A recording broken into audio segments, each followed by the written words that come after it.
Swinging a high drive into center field. Hits at the wall. It is gone! Costas does it again. It's gone! It's into the bullpen! This game is tied! He swings and rips one to center field. It's high, it's deep, it's back, it's gone! Sale winds, he fires. Swing and a miss, strike three, it's over! The Red Sox have won the World Championship! What's up? Welcome back to Play Testing. It's episode 185. This is the official Red Sox podcast of WEI. Remember to like, rate, subscribe, all that. But we got a very special guest for you guys today. We are just so excited to welcome, and I know that people say this a lot, say the man, the myth, the legend a lot, but it really applies here. We got Charlie Moore, the Mad Fisherman from Nesson, on the show today. The man, the myth, the legend, Charlie Moore. How you doing, Charlie? Hey guys, how you doing? Thanks for having me on. I appreciate it. I really do. Yeah, we're super excited, man. I swear, people, and we're the Red Sox podcast of WEI, right? So people who listen to our show watch all the Red Sox games. So at minimum, they're seeing you on their screens all the time. And a lot of them probably watch your show too. So it's like everyone who listens to this podcast knows Charlie Moore in some capacities. And at minimum, they know me in the prisons too. You know what I mean? They know me in prisons. They know me in, court. All the courtrooms know me. I mean, yeah, I'm on so many times that even if you don't want to watch it, you got to watch a friggin' episode. You know what I mean? I was saving this for at some point in the show, but I'll bring it up now. That's my favorite Charlie Moore story, personally, is I was in the bathroom, brushing my teeth or something. And my now wife calls me. She's like, oh my God. Charlie Moore's getting arrested. What's going on? What's going on? I look at the TV. He got the handcuffs. That was good. That was, that episode got a lot of traction. It was good, funny. Definitely a lot of fun. I think there needs to be a little more humor in today's society, in these TV shows and these podcasts, and make it more fun. I think everyone's so caught up in being serious. And you ever notice how everybody knows everything now too? Social media and all this other stuff. Everyone knows everything. They're all right. Everything. They have all the answers. But we didn't land on the moon yet. Whatever. Whatever. It's whatever. I'm out of jail though. I'm out of the can. So go. There we go. Let's go.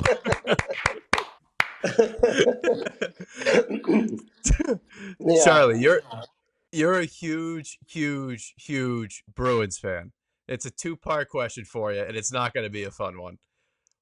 Immediate thoughts on the Marchand trade, and in your mind, what is the Red Sox equivalent? Not now, just of all time, losing Marchand like that.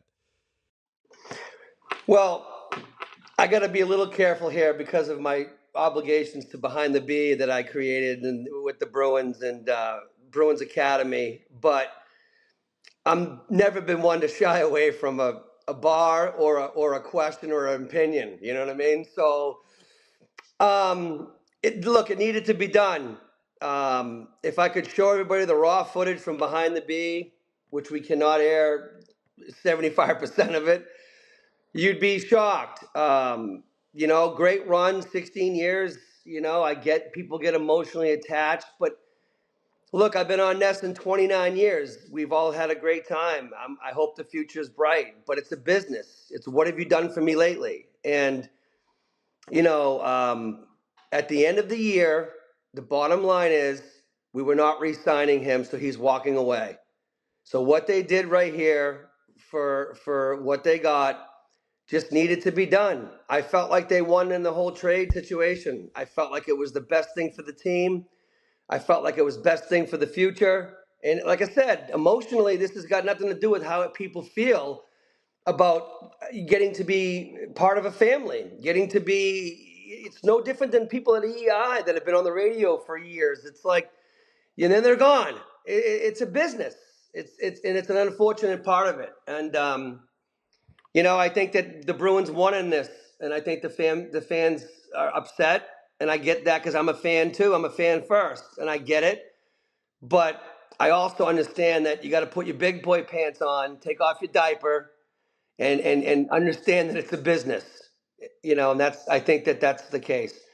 I also think that they tried to make an effort to get the deal done. I think that there's a couple, he wanted, he wanted what he wanted. And you got guys like Bergeron and, Tom Brady and other people that made some sweetheart deals. But yet, Bergie did that and then they go on to win the President's Cup. You had the team in front of you. You can make one last run at it. So this wasn't that team, But I tell you what, though, all that aside, I was on a complete high watching the game on Saturday. I was like, yeah, There we go. Don's a genius. Don's a genius. Look at this guy. Are you kidding me? This is beautiful. It's like to go out and spank the crap out of one of the top teams in the NHL. I was like, it was just whether if it's the only game they win from here on out, I was like, this is the greatest bottle of wine I've ever tasted in my life. This is beautiful. I'm gonna go jump off my roof and see if I don't break anything. You know what I mean? It was good to watch that 4-0 win. But I mean, to put an exclamation on it, no Bruins fans feel good about losing their captain. But from a business point of view, I get where everybody was at, and we move on. Yeah, I mean, the truth of the matter is you look at sports in general. I mean, Paul Pierce didn't retire a Celtic. Tom Brady didn't retire a Patriot. Like, we all want it to be the David Ortiz story, gets to retire in front of the fans of the home crowd. But it's just, it almost never, especially in today, it almost never works like that. But yeah, I gotta... And to put it in perspective, to answer part two of that question, the Red Sox had so many of them, I don't even know where to begin. Like, I don't even know. I'll tell you where I'm not going to start. I'm not going to start with Jack Clark, okay? Thank you. I mean, Carlton Fisk. I mean, Freddie. I mean, Nomar was like a big one for me. I think Nomar was just like that was the biggest shocker. If I had to compare my generation or where, growing up as a Red Sox fan, having my testicles tossed around when Nomar got traded, I was like, what? It was like, that's the same feeling I have with Brad being traded. Like, awesome. We're all literally doing Behind the B. We work 7 days a week. The show it's a real lot of work. We got crews that are 7 days a week around the clock. I can tell you that I run the whole thing. I'm involved in the whole thing, and I never even once told anyone in my staff. I'm like, yeah, he's no one's like, what's up with the trade information? It was like, yeah, they're gonna play it out to the last minute, and then they're gonna sign him. And so it just didn't work out that way. So I was like, whoa. I mean, even I was like, whoa, okay, well, this is not. I mean, it kind of screws up the whole episode. Just throwing that out there, like, hello, now we're screwed. We're gonna run we're gonna run repeats from last year. Think about the show. I was thinking about the show. Give craps about who's getting traded. But when Nomar got traded, let's face it, Red Sox Nation and fans in New England alike were like, that was a gut punch, right? Well, that's how people are feeling now. It's very easy to blame the management. It's very easy to blame, the suits. But you got to put a winning product on the ice. This whole season has been just, from the puck drop, it's been like, what the hell? Starting with the Swayman, off-season stuff, and then just, the puck drops. On paper, this is a better team than the last 3 years. With that, Yeah. That's what I thought. I thought they were going to go deep into the playoffs. So you look, they made good additions. They addressed their needs, and then it just falls flat.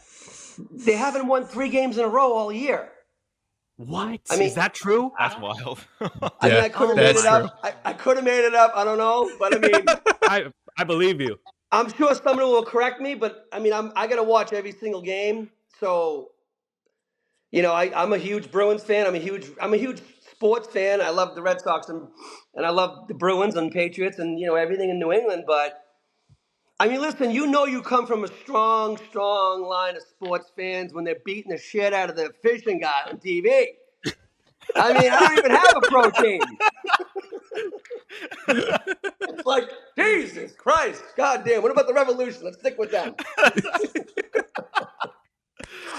Charlie, I got to ask you, though. You said you've been on NESN 29 years. I mean, literally, I'm 28. So you've been on there more than my entire life. I got to know the origin story. Where did you begin, and how did you get from there to where you are right now?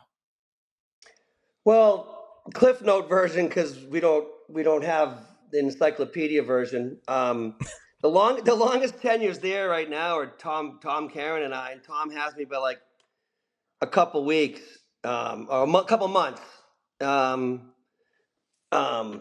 But if I really wanted that, I would just Nancy Kerrigan him. I'd just take his knees out. He'd be out for I'd just take him out, and then I win, and then I won. So so ironically, Tom is the one that named me the Mad Fisherman. He's the one that named me the Mad Fisherman early on in my career, like literally 2 episodes in. I gave him a couple Mad Fisherman hats, a few spices. That's about it. But he's got nothing from it. You know what I mean? Other than recognition. Well, good for him. Huh? Good for Tom. Good for Tom. Well, Good for Tom. Tom has got me by like a few months. I don't know exactly. He'll know, but I don't know. 4 months, 3 months, something like this. So he started in hosting a show called Front Row. It was called Front Row Magazine. It was like a chronicle sports show on NESN.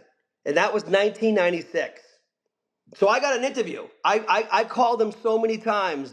They told me no. Like literally, I'm not even lying, 100 times. And then they finally said, they were like talking around internally. You find this out later because I didn't know then. Internally, they were saying, we got to get this guy in here because they were so afraid that I would just show up or just, I thought that was crazy. So they said to me, listen, we're going to tell you no to your face. So come on down. And I go, did I just hear that I got an interview? I got an interview.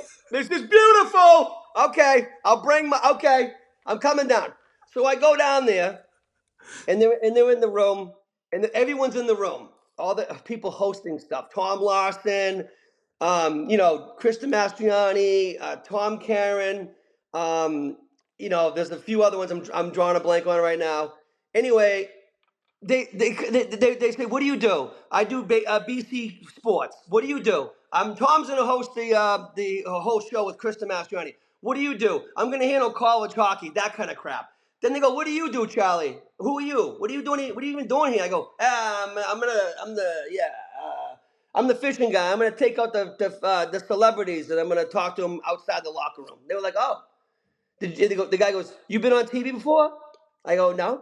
He goes, do you bring a resume? I go, did I bring a resume? Are you out of your mind? Yeah. So I brought him over the resume. I started flipping through my photo album. Yeah, there's Revere Beach. I caught this freaking 32-pound striper. It's like beautiful. Look at it. I flip it. Oh, it's a 4-pound smallmouth. Look at that. Beautiful. That is professional. I'm flipping through a photo album. He's like, this guy is gone. He says to me, you know what? I'm going to hire you because you're absolutely insane. What do you want an episode? I go, I'll take $500 an episode. He goes, he thinks about it. He goes, $500 an episode. And we'll do 10 episodes every other week. We'll start off with a minute and a half. I go, beautiful. He goes, we'll do 50. Sold! 100% sold to the man in the front with the photo booth. I got $50 an episode. I made $500 for the first 10 episodes. I want to say the rest is history, but I ain't dead yet, so I can't do that. You know what I mean? I'm still alive. So that's it. $500 an episode, and it snowballed. In 2000, I got my own show. They canceled Front Row. I started Charlie Moore Outdoors. In 2003, ESPN called me up. We created a show on worldwide ESPN. It was unbelievable. The biggest show they've ever had, called ESPN Beat Charlie Moore. Beat Charlie Moore was the first host with the name in the title. ESPN doesn't even give me credit for that because they're cheap. I'm going to kill the mouse myself. I'm going to go down and kill the mouse now. It drives me nuts. Beat Charlie Moore was the first host in any show because no one's bigger than ESPN, right? And then the next guy was Stuart Scott. Anyway, I was on ESPN for 10 years, and the show killed it, and that made me a household hit across the whatever the frig. And then I went on to NBC for 10 years. And now I'm syndicated over the world. I got my own app. I got Roku, Apple, Neston Plus, Neston, whatever the hell. I'm all over the place. Like I said, you're taking a dump in Venezuela. You look up and you see, there I am on TV. You understand what I'm saying? Closed caption in Venezuelan, whatever, Colombian, whatever. There I am, right there. It's happened. True story. Taking a dump in Venezuela. You're the first guest to ever say that, believe it or not. I got to tell you, before we move on, I got to tell you a story. We were in Fort Myers last spring training, and we were having dinner with Tom Caron. And Gordo, my colleague here, asks Tom Caron, do you know Charlie Moore personally? And it looked like Tom Caron was about to jump over the table. I gave him the Mad Fisherman nickname. That was me. I got him. Yeah, Tom and I have been friends forever. He's a really good friend to this day. We've been through the front door, the back door, the side door, the window. It's been an incredible experience to be doing what I do, but also have great partners and great friends and meet all the people that I've met, from the guests to the colleagues, and it's just been an unbelievable run. And I'm telling you, man, I'm in the best shape of my life. I'm in the best health I've been in. I got the shows are killing it. I'll probably get hit by a mail truck tomorrow, but right now I'm on top of the world. You know what I mean? Yeah, you'll injure the mail truck. I'm staying home. So actually, speaking of guests, Charlie, a question I had for you: who's a dream guest that you'd like to have on the show? One that you have not had yet. Alive, obviously. No. Alive or dead? Well, dead, I would be 100% Frank Sinatra. I mean, he's bringing the music, he's bringing the bourbon, and we're gonna sit around, and we're definitely the night's gonna be young at 8:00, and then we'll go out and party. I mean, Frank to me, is just that he owned the room. You know what I mean? He's got that alpha male owning the room personality, and But alive, I'd say Stallone. I like to do a Stallone. We'd have to do a big double wide camera, him and Tom Cruise, because they only stand about 5'4". You know what I mean? So they're pretty short people. Stallone is? I didn't know he was short. Yeah, it's okay. He wears heels. It's fine. Why Stallone? I think Stallone is just Rocky, and what he did with his career, the respect that I have, that he had no money in his pocket, $150, something like that, $170 something, offering him $300,000 for the script and the movie script, but you can't play the lead. And he's like, no, I am the lead. I made this movie for me. Stood his ground and created an empire on his own. Those are the people that I really enjoy. Not the people that get mommy and daddy's money, although I got a lot of respect for them too, because you can lose it. You hear more about people losing the trust fund than doubling down on it, don't you? So respect is respect, and Stallone did it with Rocky, and I got a lot of respect for that. Charlie, you have a guest list that is only rivaled by Saturday Night Live. Like, it is extensive. What is your favorite guest story among all the guests you've had? What's your either that made it to TV or behind the scenes? Your favorite one? I'm gonna write the book like a week before I die, so I can just say everything. I can just say everything. Everyone's so sensitive now. I have a show. It's called Charlie Moore. No offense. I'm going to offend you, so don't watch. Just don't watch, you fun sucker. I mean, there's so many stories. To be honest with you, I just can't even. I mean, I just can't pick a story. I just can't.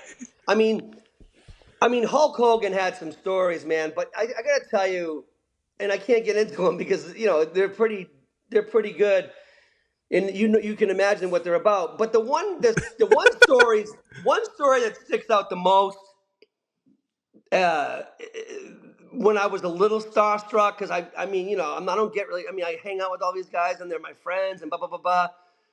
But when goddamn Adam West Batman showed up on my phone, and then the network said to me, "Listen, whatever you do, Charlie, try to keep it G-rated. Don't get into the whole thing." So he pulls up in the limo at the boat ramp. He gets out of the car. I said, "Adam, baby, did you bang Catwoman?" I want to hear all about it. But G-rated. The G-rated version of it. And everyone started laughing. Yeah, everyone started laughing. But then he started to tell us the story. And I'm like, whoa, this is insane. Yeah. Let's give it up for Adam West, man. He is Batman. Woo! That's so good. Oh my God, that's incredible. That's fucking incredible. That was some good stuff. That was some good stuff. Oh my God.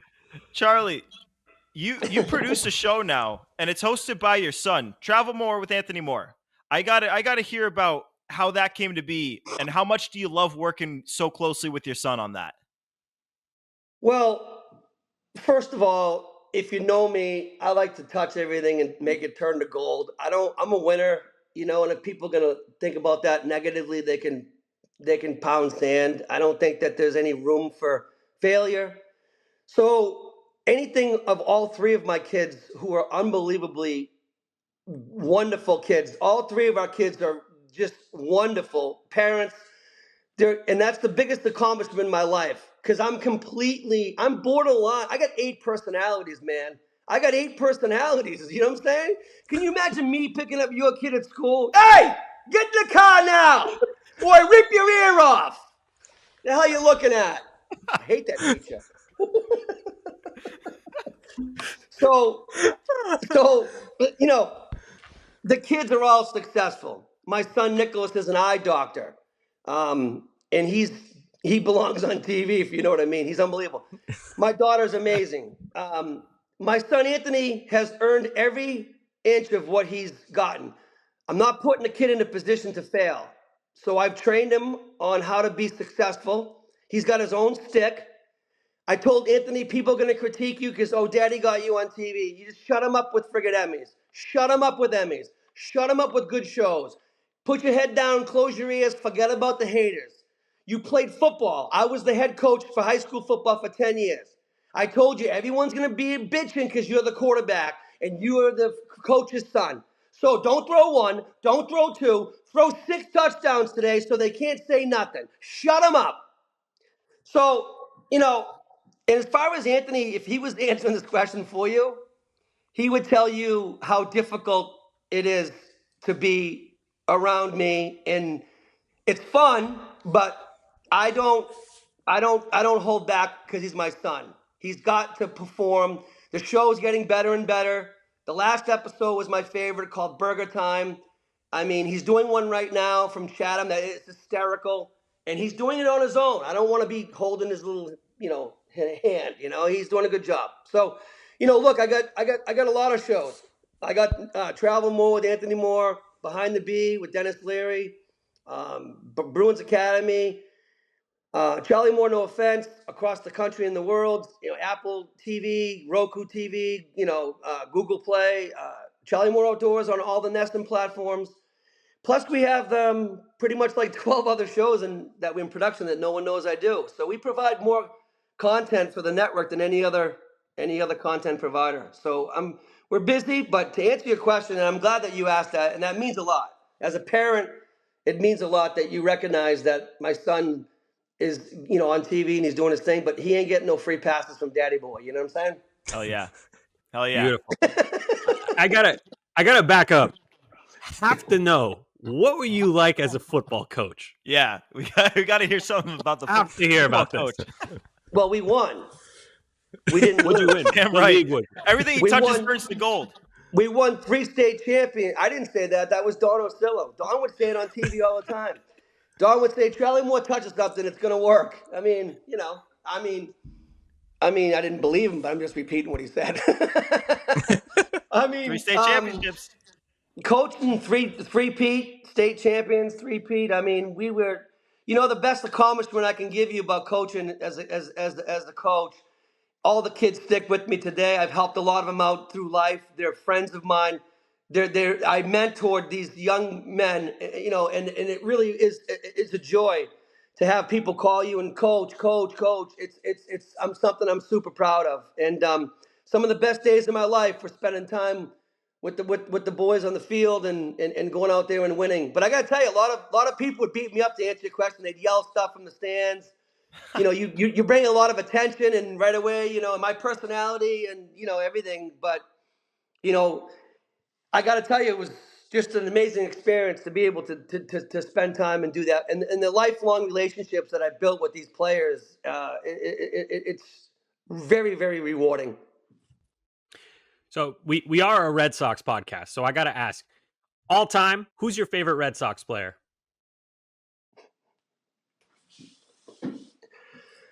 But Tim Wakefield was a really good dude.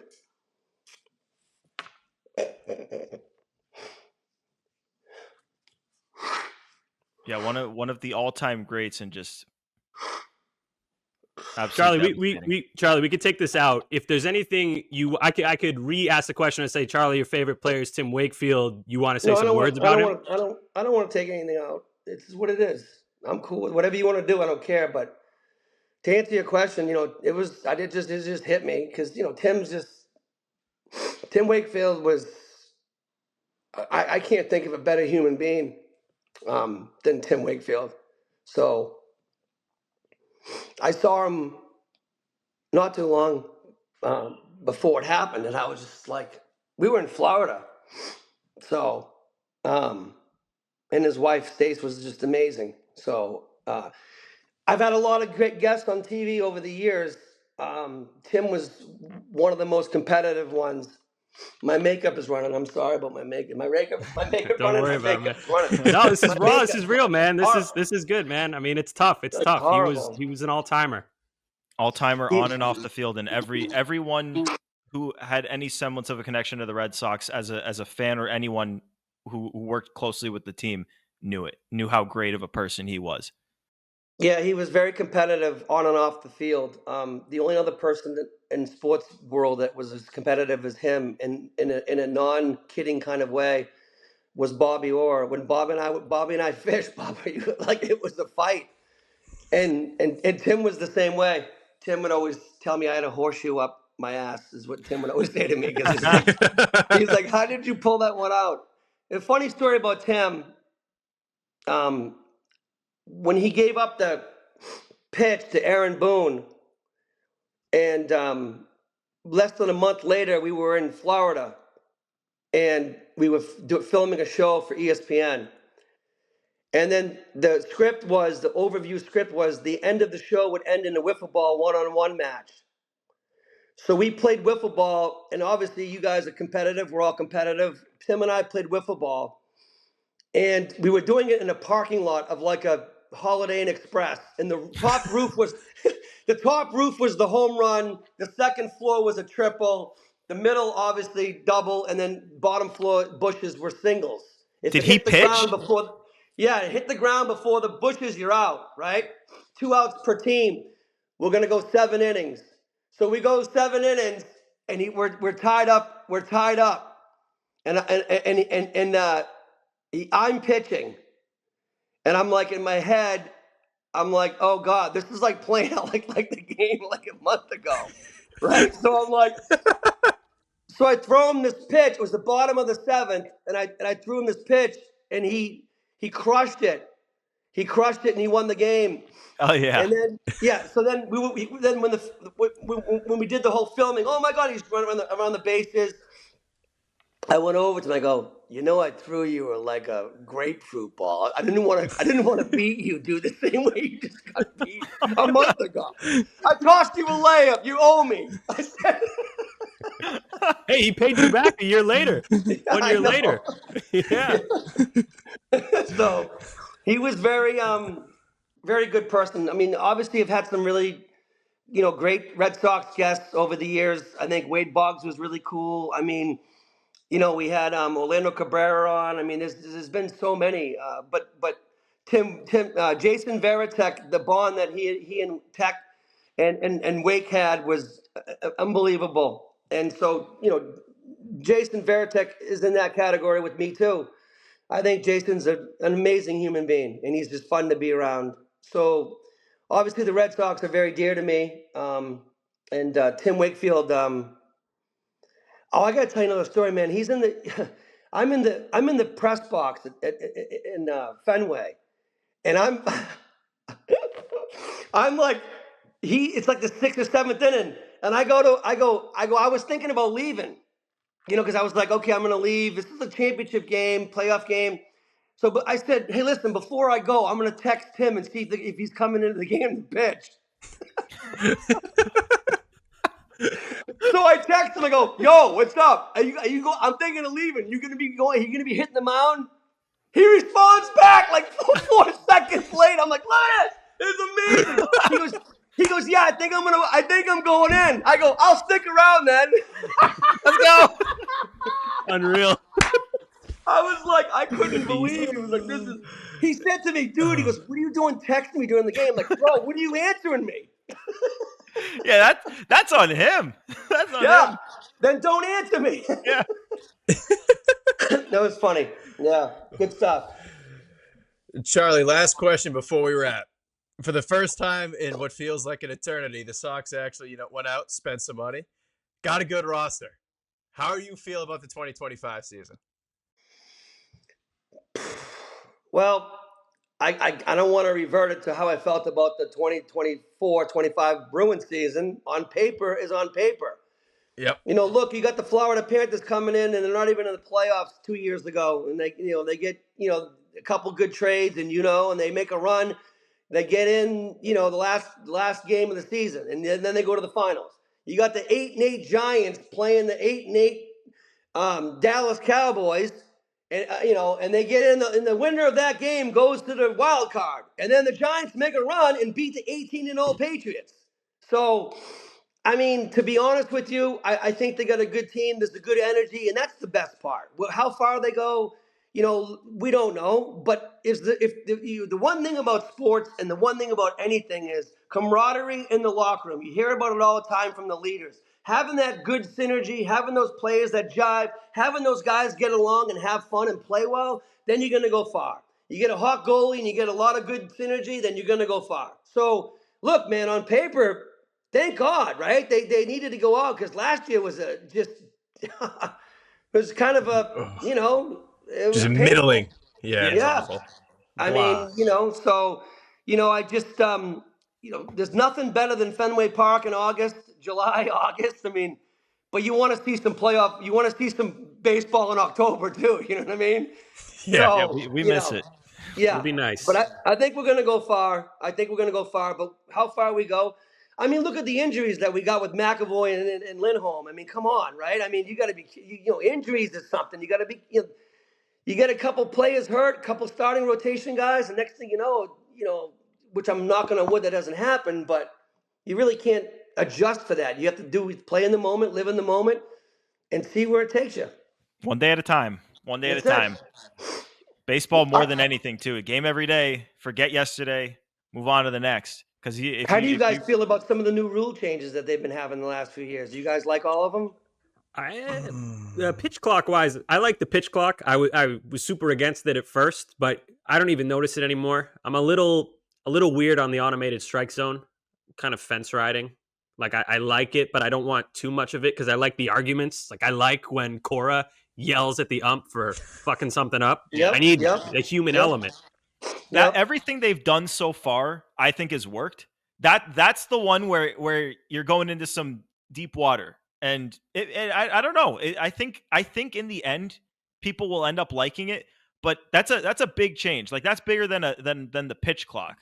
That's bigger than banning the shift. Yeah. I mean, if this works, we can take Leslie Nielsen from Naked Gun and put him behind home plate.